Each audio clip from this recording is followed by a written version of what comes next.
তো আমাদের sir retirement হচ্ছে, তার জন্য আমাদের ব্রহ্মাণ্ড স্যারের কাছে কিছু অনুভূতি জানা যাক। তো স্যার, স্যার তো রিটায়ারমেন্ট হচ্ছে, তার জন্য কিছু অনুভূতি দিন। দেখো, আমাদের বিদ্যালয়ে উনি প্রায় 1995 সালে এখানে প্রবেশ করেছে। আর উনি তো একজন গণিতের শিক্ষক। সেই হিসাবে বলতে গেলে স্কুলের একটা মেরুদণ্ড হিসাবে কাজ করেছেন উনি। হ্যাঁ। আর ওনার যে স্কুলের প্রতি যে ওনার ডেডিকেশন, হ্যাঁ। সেটা কিন্তু খুবই ভালো। শুধুমাত্র ম্যাথ ক্লাস নয়, যেমন সাবজেক্ট ইংরেজিতে ওনার একটা অনেকটা ওখানে ব্যবহার রয়েছে।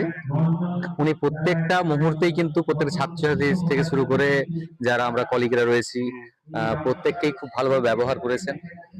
সবার সঙ্গে ওনার বেশ মেল বন্ধন রয়েছে। আজকে উনি চলে যাচ্ছেন আমাদেরকে ছেড়ে।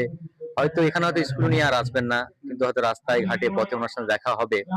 কিন্তু সেখানে হয়তো কালকে থেকে আমরা দেখতে পাবো না, যে আমাদের খুব প্রত্যেকেরই মনে এটা খারাপ লাগছে, যেহেতু আমাদের একটা ইন্টেরিয়র এলাকার একটা স্কুল, প্রায় মুসলিম সংখ্যালঘুরা রয়েছে, সাঁওতাল অধ্যুষিত একটা স্কুল। সেই স্কুলে এমন শিক্ষক সুদূর বাঁকুড়া থেকে এসে আমাদের এখানে সার্ভিং করছিলেন, তিনি চলে যাচ্ছেন, কাল থেকে ওনাকে দেখতে পাবো না আমরা। এটা খুবই খারাপ লাগছে আমাদের। তারপর যেন আমাদের স্কুলে তো স্কুলের শিক্ষকের সংখ্যা অনেক কম, সেক্ষেত্রে উনি যে চলে যাচ্ছেন, এটা ছাত্রছাত্রীর মনে একটা খারাপ প্রভাব পড়বে। কাল থেকে ওনারা ওই ছেলেরা মেয়েরা বলবে যে হ্যাঁ, অঙ্কের শিক্ষক নেই কেন, আমার সিলেবাস শেষ হচ্ছে না, অঙ্কের ক্লাস হচ্ছে না, ওনাকে আমরা কাছে পাবো না।